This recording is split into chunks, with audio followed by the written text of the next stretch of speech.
Welcome to another edition of ComeonyespursTV podcast. With me today, I've got Chuma. Chuma is our resident guru, as I like to call him. We are reviewing the season up to now. Prior to the World Cup, we had a mid-season break, the first time in the history of the Premier League, and we'll see how all of that went out for Tottenham over the course of the season. We've had it's been in the top four for the beginning of the season up to now, but we'll look at it in more detail in a minute. In the meantime, come on, you Spurs.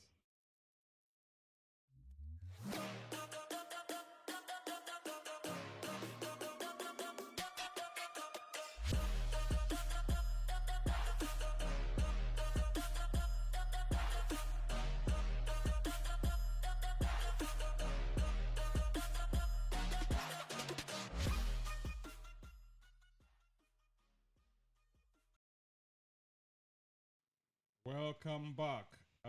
Chuma, thank you for joining us. This is another edition of Come On Spurs TV. Like I said, with me, I've got Chuma, resident guru, as I like to call him. This is your first time on Come On Spurs TV. Please subscribe to our channel, like this video, and share with your colleagues and friends, and leave a comment on anything you think of interest to you.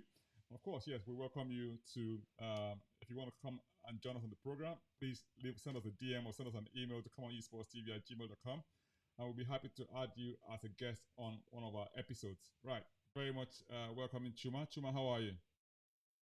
Oh, super blessed. It's Come On Ye Spurs at the World Cup. So this is a first for us, a Winter World Cup. Come On Ye Spurs at the World Cup as well. Beautiful. So it can only lead to great things. Absolutely. So I mean, we've had what I call a mixed season so far. What we'll try and do is we'll try and review the season up to now. I mean, I think we've played 15 matches. Well, there is 38 matches in the league, so we're just short of halfway point, and we're just coming up just before Christmas. Christmas traditionally is usually the busiest part of the season for most of us, but especially when I say most of us, I mean those of us who are who are used to watching Premier League, especially over the Christmas period, where we have quite a lot of matches, as well as the FA Cup matches as well. But this season is a slight change. We're having the World Cup taking place in Qatar, and the first match is on Monday between Ecuador and the host Qatar. But we'll look at the World Cup in another episode. But for now, let's just focus on how Spurs have done over the course of this first half of this.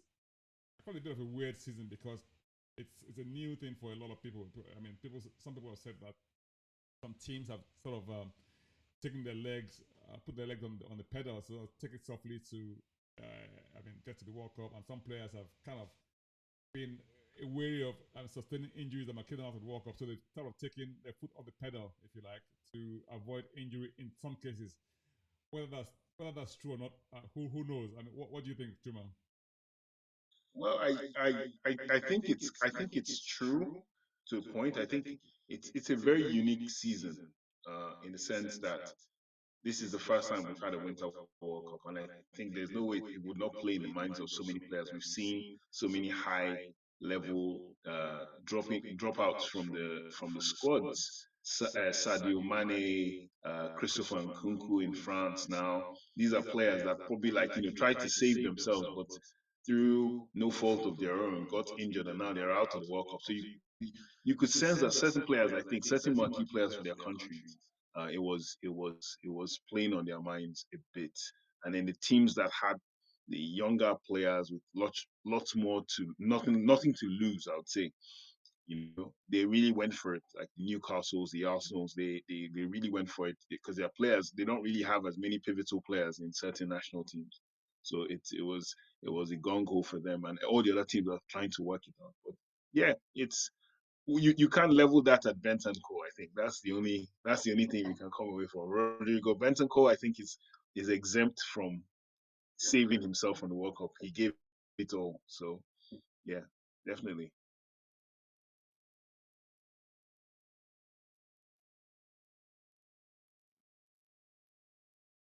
So let's have a look at how the season kind of unfolded.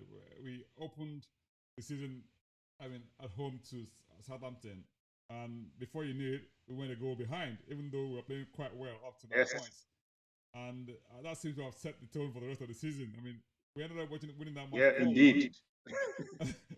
But people started saying, hang on, are we going to play this season like this, you know? Ended up being what? Ended up 4-1. Next match, we went up to Yeah, it was Chelsea. cool. Chelsea was probably one of the most dramatic matches we've had on the season so far. Well, we had quite a lot of dramatic matches this season, but uh, Chelsea were all over us. To be fair, you know, ended up being what? Ended up 2-2. You know, with a last-minute goal from Kane, like in the 94th minute, breaking Chelsea hearts. You know, probably one of the best equalizers I've ever seen. I mean, how good it felt on that day, because Chelsea really battered us. I mean, that was a 2-2 battery for you know, because we had Indeed. no Yeah, true. Very true. we had no reason I mean reason to be in that match at all, you know. But we kind of eked out a result, and people started saying that, oh, okay, Spurs look like they're beginning to get into the groove of things. You know, they're beginning to come into the groove and, you know, becoming hard to beat and grinding out results.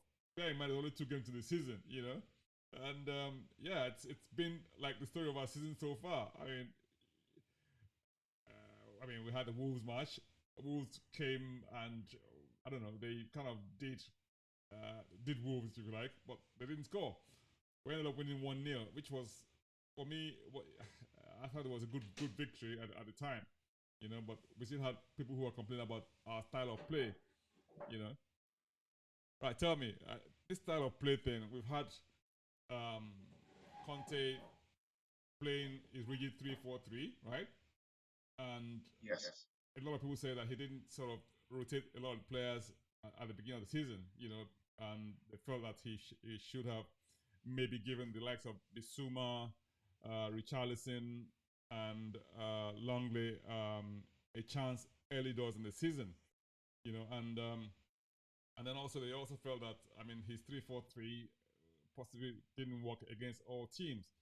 And to be fair, I mean, again, we had Son who wasn't exactly on great form at the beginning of the season. He wasn't scoring goals, you know, and if you look on the back end of last season, ended up being top scorer, golden boot shared with Salah, you know. But it started the season relatively slow, and yeah, it didn't quite hit the ground running until his hat trick against Leicester. So that was a bit of a downer for us from Son's form perspective, and he wasn't really playing well either, because it seemed to be under pressure of being, you know, goal king from last season, you know. So I don't know. So that might have had a part in his in his performance. But Richarlison came to the party. I mean, I think he hasn't really scored any goals in the Premier League so far. However, I think he scored in the Champions League, you know, and two goals in the Champions League was away, his debut match as well, you know, debut Champions League match. Mm-hmm. That was quite good for him, and he's had beautiful scenes with his dad and celebrating at the end, you know, with plenty of emotion, you know, being shown forth. I mean, how have you felt the season has unfolded so far, Chuma? Well, I thought the preseason went very well. Preseason went according to plan. I think Tottenham fans have to get used to taking Antonio Conte at his word. When he came to the club, he said this 3-4-3 or 3-4-2-1 is the best way he can manage to play Spurs, where at least the fans will enjoy. I was one of those who doubted, because I was so used to seeing him play 3-5-2 at Inter Milan, and I felt it would be a good opportunity to just throw Bissouma in from the start.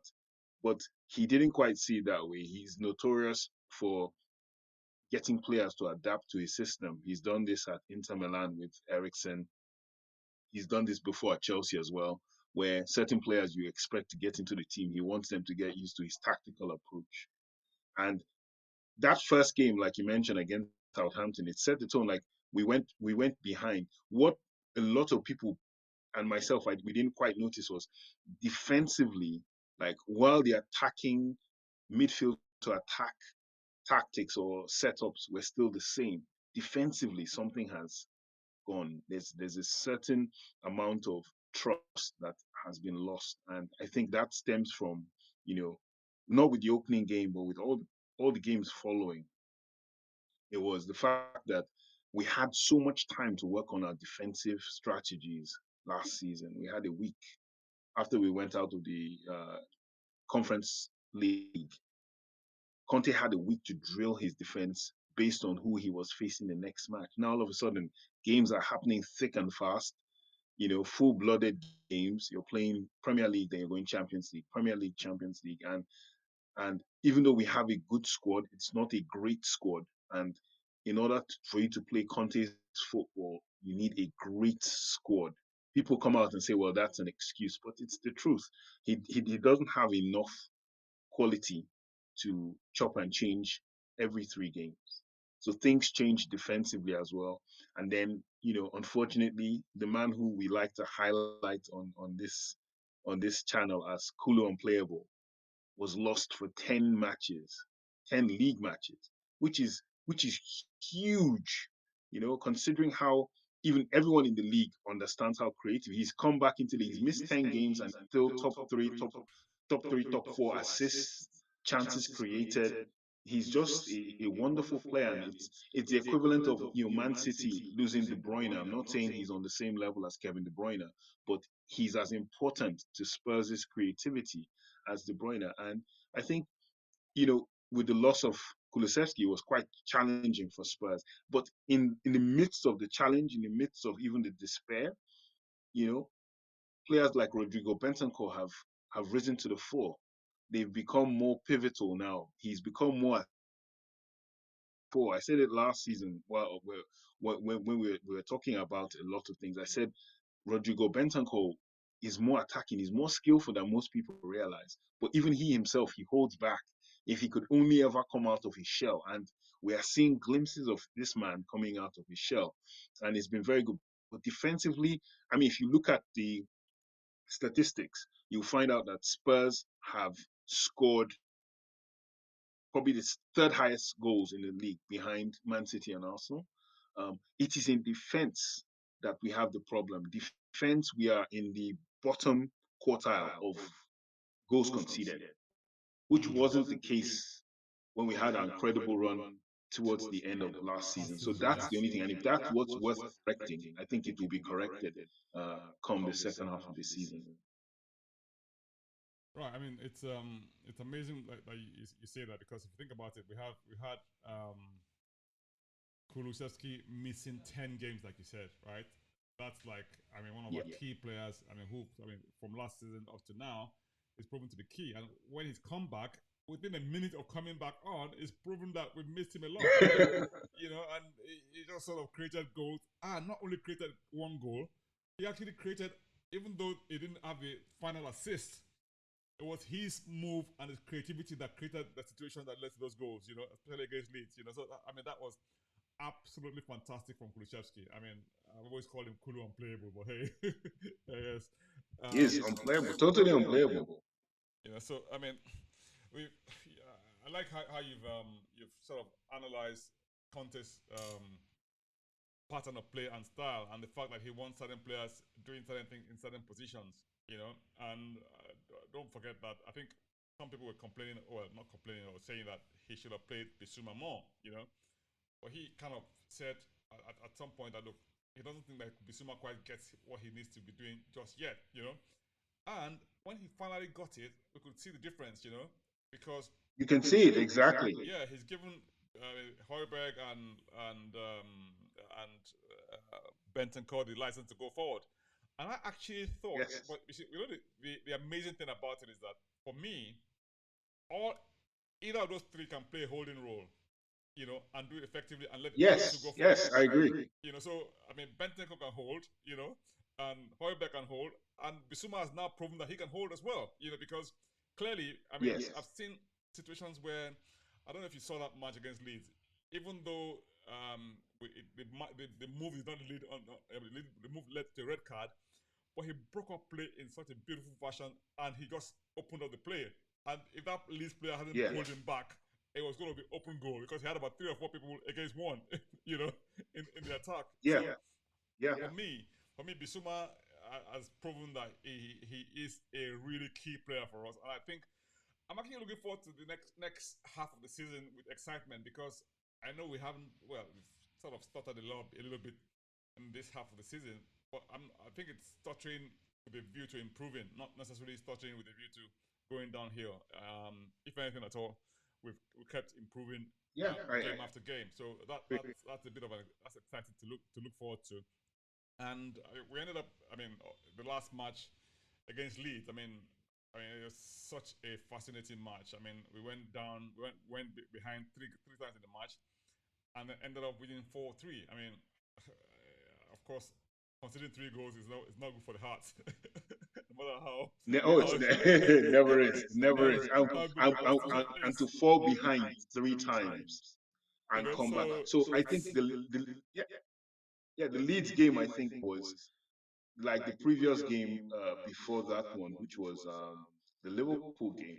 It was really down to individual defensive errors. If you look carefully at a lot of the goals, they could have been avoided. Probably if this was last season as well, the second half of last season, we would have avoided those goals. But unfortunately, I think Eric Dyer played as right centre back, and I said it to everybody. I said there's a reason Dyer looks good is because he's playing he's a central center back in the three. He can't play either side. Either side is for people who can move and block quickly.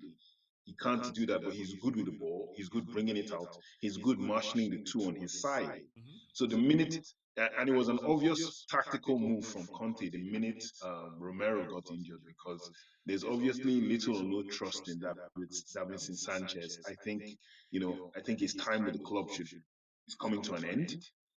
He's not as reliable. He's good to a certain point, but I think teams target his weakness. So putting Dyer there made sense because Dyer can underlap. But the problem with Dyer is on one-on-one situations with fast, tricky wingers or wide forwards, and he's been exposed a couple of times. People think he's a bad defender again. He's not really a bad defender, but doing that job is not really him anymore. And I think that's where, from what I'm reading online and what I'm seeing from a lot of Spurs blogs, I think Spurs Paratici is out to replace or get a new centre back. I think the the rumors are it's the Dutch defender from Inter Milan, Stefan de Dumfries. Vrij or de Vrij. He's the one who because his contract is running out in Inter in 6 months. Inter would look to cash in because I don't think he's signing. He was someone we've been linked to since Conte arrived, and he's someone who wasn't being played by the club up until this season. So he's an upgrade on. He's an upgrade virtually on at least two or three of our defenders. I'd say even on Dyer himself. But it would be good to have someone, and he can play across all three positions, and that's what I think Conte is needing. That, and also the fact that Inter Milan also want to get rid of their right wing back Denzel Dumfries, and Spurs at this moment in time, agree or disagree, our right side has, to me, it's been an issue not because of you know.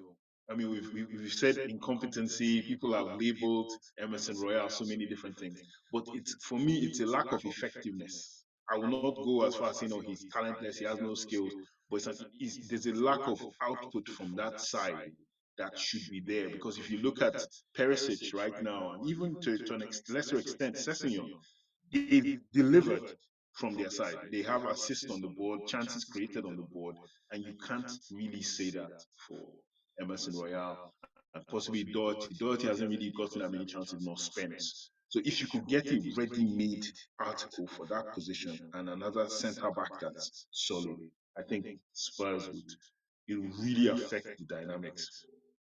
And then the loss of Kulusevski, getting a replacement for Kulusevski or someone else of the same creative ilk, I think it would add so many dimensions now, because we know Richarlison is really Son's replacement or Son's deputy as well as Kane's. But imagine the season where we had both Richarlison and Kulusevski out. It really placed us at a very, very, very, Yeah, very well, I mean, placed us in if a you have a look, we've dangerous had place. We Kulusevski don't want to out. go back to. Sorry, if you have a look, we've had Kulusevski out, we've had Son out, and we've had Richarlison out all at the same time. And we've had to Yes, rely which on is Kane. And okay, Mora, I wouldn't quite call Mora an effective replacement for any of those people, and neither can I call Brian Hill, I mean, an effective replacement either. So I think those areas, I think areas where we would need reinforcements, you know, to compensate for that lack of quality, if you like, you know, of equal quality or near enough as equal as those three that we've who lead the line for us. So it offers us a bit of more, you know, balance across the board. And obviously, still when we have, you know, a shortfall, maybe someone gets injured, you know, someone suspended for a match, you know, we need a little bit more in terms of who we're calling up, not when they come on, we have people starting to groan, you know. So I think that's Exactly. so I think so far so good. If you had to sort of award marks for the season so far, what I mean over 10, where would you put us? If it's out of 10, I would say so. I would go with the ABC version first, and I'll go with the out of 10 if you don't Okay, mind. So that's fine. if it's the ABC, it's a B or a B plus. Right. Okay. So a B or a B plus is about a 6.5 or 7 out of 10. Right. I'd say about a 7 out of 10 so far. It could have been way better, but it could have also been really, really, really bad. I think the Leeds game showed one, the creativity we were missing. Two, the fight back, the mindset of the players that they're really that good that they could come back 3 times and then snatch a victory from literally the jaws of defeat. It says a lot. Defensively, not that great. So what we have to work on could take us to a nine or as close to 10 as possible. But I'd say about a 7. It's a 7 so far, 6.5, 7, and which is really, really good considering Spurs are always like, let's say, 5 or a 6 at this point in the season. Yeah, I mean that brings us to areas where we'll probably need to sort of improve come next half of the season. And I know that we're going to have a bit of a reset, and also we know that I mean quite a few of our players, 12 in all, are going to the World Cup. I had a list earlier on of those who were going to the World Cup. I thought to myself, that's interesting. I didn't realize we had that many players who are going to be away. You know, so that sort of gives us. Um, and if you look at those who are going away, they're all first team players, and I think they're going to have an impact on their teams. You know, let's have a look and see what we had. Let's have a quick. I'm trying to have a look and see who and who we have going to the World Cup in our team. What have I done with this? Anyway, yeah. So I mean, overall, I think we had of course, Loris. Across the back, we have Romero. We have Longley's not going well. We have what's his name? Wales man. What's his name? Diane Davis. Diane Davis. Diane Davies. And also we have Rodon, who's away on loan. You know, and he's who's away on loan. Yes. Yeah, he's been called up to the squad for Wales. You know, and then in the midfield we have Højbjerg and Bentancur, as well as Perisic and Pape Matar for Senegal, and up front Kane, Son, and Richarlison. They're all going to go away to the World Cup. So you know, all in all, we have about 12 players going out to the World Cup, which is quite, I mean, interesting because it's essentially good representation. Yeah. Yeah, I mean, the only people who aren't going, well, I guess most of the folks who are going are like our first team players anyway, you know, and they're key players for us. So they're all going to play key parts in the World Cup, as well as Son, of course, you know. So we have quite I mean, the big name players who's not going for us is just, well, Kuchevsky, if you like, you know, it's probably the major player who's not going because his country didn't qualify, you know. Yeah. By and large, I think we're in a good place from the point of view of the World Cup. So World Cup is looking interesting. In our next episode, we're going to preview the World Cup and featuring those players from Spurs who are going to the World Cup and the likely matchups we're going to have in the World Cup. Keep tuned to this channel, and then we'll do the World Cup a bit of justice as well. We'll look at, I mean, English players who are in the World Cup squad, as well as the matches for England over the course of the World Cup. We're also going to focus a little bit on the African teams. I mean, who are in the World Cup as well, and the matches, as well as matches between teams that people who are players who are Spurs players are representative in those matches. So keep an eye out. And in the meantime, if you have any comments, please leave them in the comment section below. Any questions, we're happy to answer the questions in our next episode, and we'll also respond to whatever comments or queries we have over the course of time. Thank you, Chuma. It's always a pleasure having you. It's You it's always. beautiful. And yeah, come on, you Spurs.